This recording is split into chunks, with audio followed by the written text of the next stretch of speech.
Hello guys, for today's video, samahan kami magluto ng sinigang na mangos. Sinigang na manok. Una, hiniwa-hiwa namin yun yung mga gulay, tapos sinugasan. Tapos nilagay namin yung mantika, pati yung sibuyas. Nung naluto na yung sibuyas guys, nilagay namin yung manok. Tapos nung binakuluan na namin yung manok, tapos naluto na, binaligtad namin kasi di pa luto yung sa ibabaw.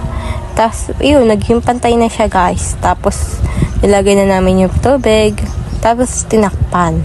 Nung kumulo na nga, nilagay na namin yun yung mga gulay na hiniwa-hiwa namin na tinugasan. Katulad ng talong, okra, pati sitaw.